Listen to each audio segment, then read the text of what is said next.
Hello everybody, today we will have the lecture 11 of the practical anatomy. We will discuss the temporal fossa, infratemporal fossa and the contents of it. We have here the temporal fossa.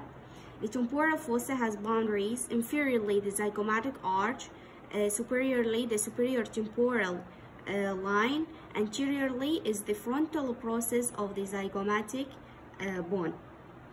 As for the contents of the temporal fossa, we have the temporalis muscle and parts of the deep temporal nerves and arteries, and that's the contents of it. It's not very important. And here we have the infratemporal fossa. The infratemporal fossa becomes clear in that this skull.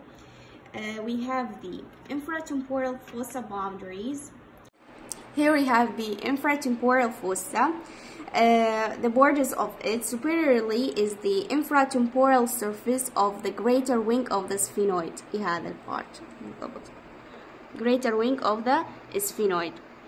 And inferiorly we have the alveolar margin of the maxillary bone. Alveolar margin of the maxillary bone. Medially we have the lateral pterygoid, this part, lateral pterygoid, and the laterally we have the ramus of the mandible, and anteriorly we have the posterior surface of the maxilla,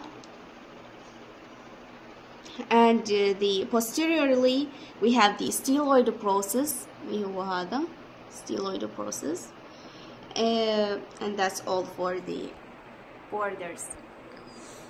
And here I want you to see more about the borders. This is the lateral pterygoid, this is the styloid process, this is the zygomatic arch, this is the inferior part of the greater wing of the sphenoid, and this is the posterior part of the maxillary bone, and this is the alveolar margin of it.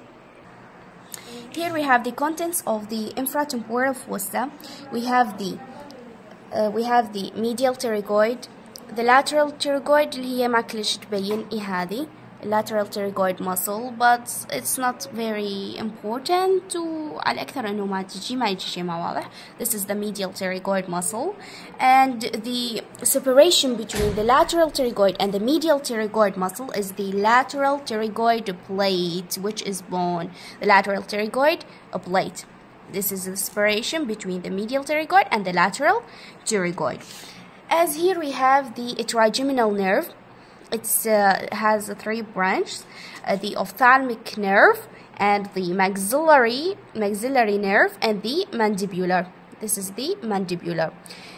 For the ophthalmic goes through the superior orbital fissure, and for the maxillary goes through the foramen rotundum. As for the mandibular goes through the foramen oval.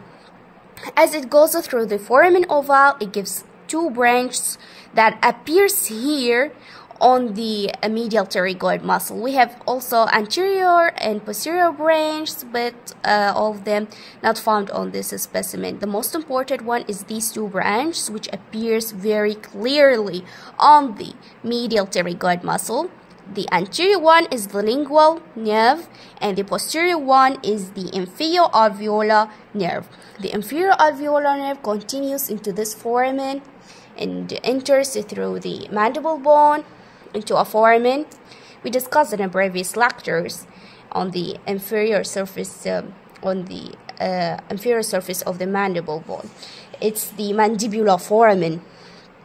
As it goes and supplies the teeth, and then appears from front side through the mental foramen, and being like a mental nerve. As here we have also the stylohyoid muscle and the posterior belly of digastric, which both is supplied by the facial nerve, branches of the facial nerve, before it enters into the into the parotid gland. طبعا كل هذا الفيو is after we remove the ramus of the mandible. كان هون ramus of the mandible حتى تكون الصورة واضحة بالنسبة لكم. Here we have the common carotid artery.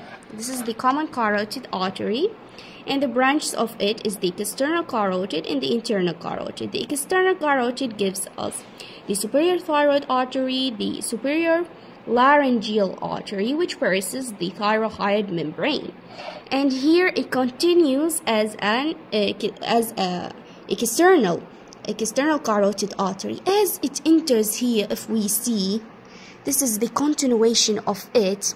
It terminates by two branches. This is the maxillary artery, and this is اللي راح يكمل هوني هو superficial temporal artery. As for the maxillary artery, gives us branches.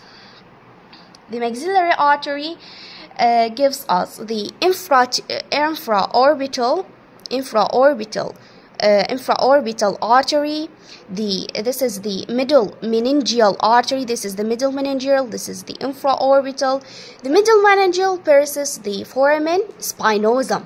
This is the foramen spinosum, and this is the middle meningeal artery. And this is the infraorbital artery. This is the buccal artery, and here we have the inferior alveolar artery, and this is all what we have in the 11th lecture of practical anatomy.